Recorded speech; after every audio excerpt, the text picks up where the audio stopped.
Olá pessoal, hoje nós estamos aqui com a Carol. Carol é vereadora na cidade de Curitiba e a gente tem visto algumas polêmicas surgindo, não são polêmicas atuais, não são polêmicas do nosso contexto, mas são polêmicas da sociedade. E a gente está aqui para bater um papo com a Carol, para ver, né, um olhar mais apurado, mais técnico das situações, de como ela vê. Mas, acima de tudo, a gente quer conversar com a Carol, ser humano, mulher preta, que ocupa um espaço, né, que até então não era ocupado, que faz um discurso para além da realidade do espaço que ela ocupa na Câmara de Vereador, que tem um olhar preocupado com a sociedade. Então é isso que a gente vai bater esse papo hoje, falar sobre. Carol, como foi sentar na cadeira, como foi vivenciar essa realidade, como foi para sua família conceber isso, né? Porque nós temos família, né? Muitas vezes nós não deixamos eles à mostra para protegê-los, mas, no entanto, acaba que eles estão envolvidos sem querer nesse projeto. Como é que foi para você fazer essa relação? Sentar na cadeira especificamente, né, começando por essa primeira pergunta, foi uma alegria pessoal, claro, mas também uma alegria coletiva, porque para que eu chegasse nesse lugar, houve uma mobilização, uma construção de muitas pessoas e uma construção que não começou comigo. Então, se a gente pensar que Curitiba tem 327 anos e nunca tinha eleito uma mulher negra, a gente tem que considerar também as razões pelas quais isso nunca aconteceu. Então, isso nunca tinha acontecido porque a gente sabe do tamanho do racismo do nosso país, especialmente da nossa cidade. E você, que trabalha com comunidades há um bom tempo aqui em Curitiba, sabe de todas as barreiras que a população negra tem e enfrenta cotidianamente dentro dessa estrutura social que nos marginaliza e que impõe para nós inúmeras dificuldades para que a gente alcance alguns espaços. E eu, né, como uma mulher preta aqui em Curitiba, que venho de uma família de militantes, então os meus pais são militantes do movimento negro, há bastante tempo eles lutam, né, para que a gente tenha, né, melhores condições de vida como um todo. Então foi uma alegria pessoal, mas também foi uma alegria dividida com muita gente e dividida com toda essa história da luta das pessoas que acreditam que a gente tem que incluir cada vez mais a diversidade, que a gente tem que ter cada vez mais a presença de todas as pessoas que compõem a nossa sociedade nos espaços de decisão. Então, não tem como não dizer que foi um dia muito feliz, não só para mim, como para toda a cidade, né? E para todas as pessoas na cidade que têm essa compreensão. Que legal, é muito interessante ouvir isso, né?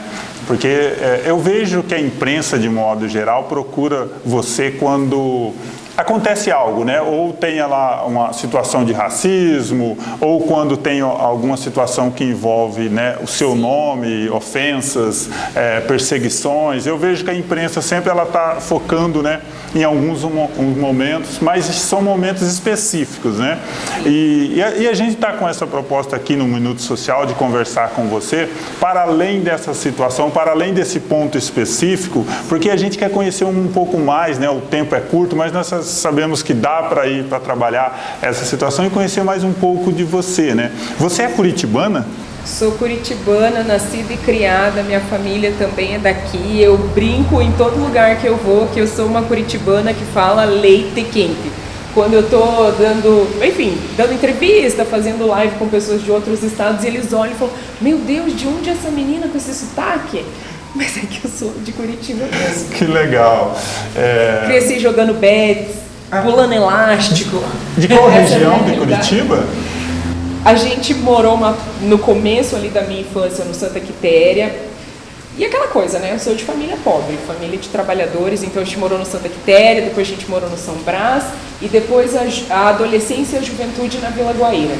Então essa é a minha... Mas morei em vários outros lugares, meus pais, aquela dificuldade para pagar aluguel, então também morei em vários outros bairros, mas esses são os que eu fiquei mais tempo, assim. Nos bastidores nós estamos falando sobre academia, né? Nós estamos falando sobre vestibular, sobre mestrado, né? Sobre estudo. E quando foi que você se envolveu na academia, né? Essa prática do estudo é corriqueiro, que a gente sabe, né? E vê a evasão escolar para essas famílias de favela, ela é constante para o trabalho, né? Os jovens, né? As crianças, eles evadem para poder trabalhar, para levar sustento ou complementar a renda familiar. E quando se deu isso? É uma prática? Seus pais inseriram você nesse contexto educacional? Teve ali apoiando? Como é que foi? Sem dúvida, os meus pais, eles lutaram muito para que a gente tivesse acesso à educação. Então, eles tinham essa compreensão que uma forma de a gente melhorar de vida era estudar. Então, era uma coisa que os meus pais falavam muito, tem que estudar, tem que estudar. Estudei sempre em escola pública aqui em Curitiba. Mas minha mãe era professora de magistério, e eu já admirava, né? Já admirava a profissão, admirava minha mãe, vi o trabalho da minha mãe e eu achava isso sensacional. Minha avó também era professora, e aí mais essa coisa, não, tem que estudar, tem que estudar. Então eu cresci sonhando em ser professora, eu queria muito, por isso fui fazer história. Tem a ver também com a vontade de entender a história negra, não me sentia muito pertencente na cidade, olhava para a cidade de Curitiba e cresci com as pessoas olhando para mim e falando, de onde você vem? Você é da Bahia? E eu falava, não, eu sou daqui de Curitiba. E aí eu quis entender, né, qual era a história negra em Curitiba, de onde vinha essa nossa origem aqui na cidade. E aí por isso eu fiz história. Queria ser professora e também entendia que a sala de aula, e é uma coisa que eu digo muito para as pessoas, que a sala de aula foi o meu primeiro espaço de atuação política. Porque eu percebi que dentro da sala de aula a gente poderia mudar muitas coisas. Então, conscientizar as pessoas, tratar de questões importantes, como tratar da desigualdade social, da desigualdade racial, da desigualdade de gênero. Então, cresci com esse sonho, minha vontade era ser professora, me formei, fiz história. E depois, quando eu estava em sala de aula, eu me vi muito nas minhas alunas, via muito da história delas na minha própria história. E aí eu quis pesquisar as adolescentes negras. Aí foi isso que me levou daí para a academia, né, para o mestrado especificamente. E a minha pesquisa foi o cotidiano das adolescentes negras nas escolas públicas de Curitiba. E aí a luta foi só se somando, né? Fui vendo que a gente tinha que fazer coisas para transformar essa realidade. Que legal. Vamos fazer uma brincadeirinha aqui, né? Um bate-bola. Eu vou perguntar e você responde, pode esticar um pouquinho, né? Tá. Você acredita que a educação pode transformar a nossa sociedade? Acredito. Por quê? Acredito. A educação é transformadora.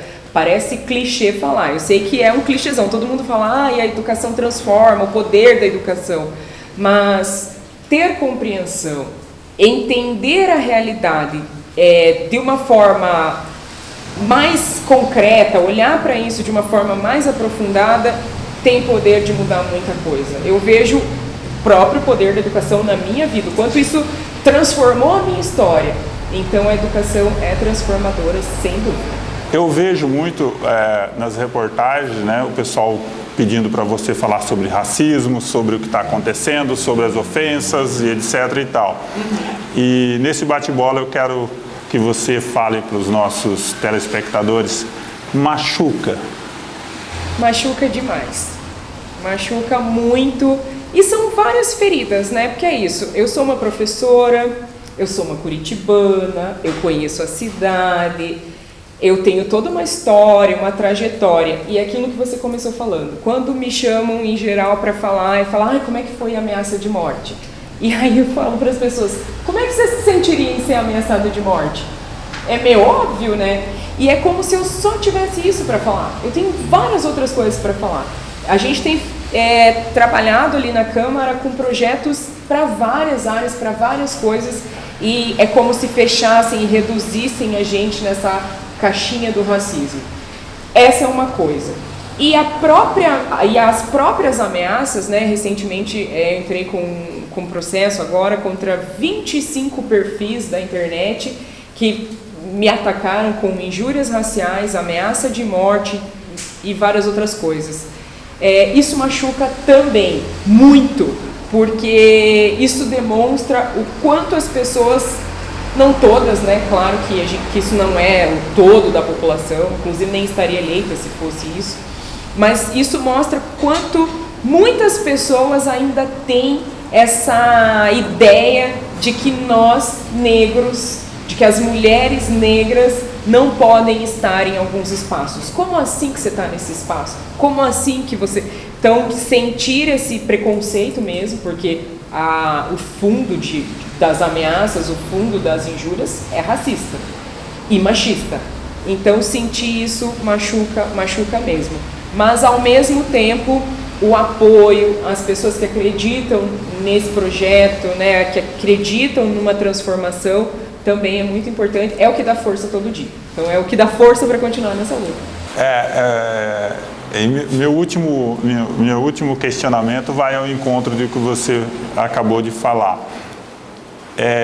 Isso é motivo para você continuar? Isso te dá força? O que te dá força hoje para continuar? Porque não é fácil, né, receber ameaças, como você falou, né? Coloca o outro nessa posição de reflexão, porque em hipótese alguma a gente vai conseguir ocupar o seu lugar e ver o que você sente, o tanto que isso machuca, o tanto que dói, entendeu? E tem uma construção, tem uma luta, tem um investimento familiar nessa história, entendeu?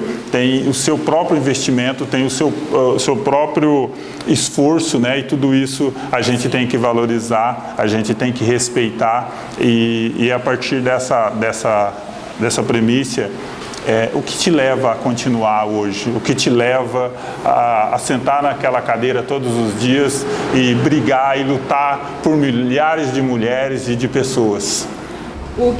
A mesma coisa que me fez acordar e dizer: quero ser uma professora, quero entrar na sala de aula, quero formar pessoas, quero ver a transformação dessa realidade, e que eu possa ser esse agente de transformação nas coisas mínimas que sejam. Então, desde que eu comecei lá atrás, eu ficava feliz de poder conversar com os alunos, sempre fiquei feliz de ver a transformação na vida dos meus alunos, e é a mesma motivação. O que me faz levantar todos os dias, o que me faz ter força para ir para aquele plenário e travar os embates que tenho que travar, é essa vontade de mudar aquilo que me fez sofrer tanto, aquilo que fez a minha família sofrer tanto, aquilo que impôs tantas dificuldades para nós, para os meus vizinhos, para as pessoas ao meu redor, e continua sendo esse o sentimento. É isso que me faz levantar da cama todos os dias, o que me faz continuar, né? Porque poderia me abater, poderia me esconder, mas isso não faz muito sentido, né? Então... É um prazer falar com você, ouvir você. O nosso tempo ele é curto, né? Mas os poucos minutos que nós estivemos aqui foi assim, de uma experiência que nós vamos levar para a vida. Não só eu, como a Adriana, como toda a equipe do programa Talentos, né?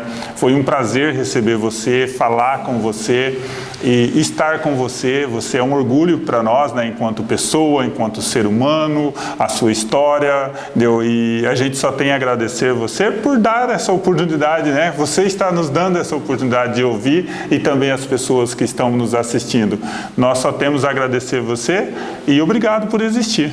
Nossa, eu que agradeço o convite, agradeço as pessoas que estão assistindo, agradeço essa oportunidade de poder falar um pouquinho mais de mim e da minha história. E só para complementar a resposta que eu dei anteriormente, quando eu vou para o plenário e que eu tenho um assunto muito difícil para tratar, eu digo para mim mesma que eu estou indo dar uma aula. Então eu vou para o plenário e digo: é mais uma aula, Carol, vamos dar mais uma aula. O espírito de professor ainda continua prevalecendo. Então agradeço muito obrigada. Também admiro muito o teu trabalho, a tua história. É muito importante, faz toda a diferença aqui na nossa cidade. Legal. Adriana, é com você agora. Toca daí.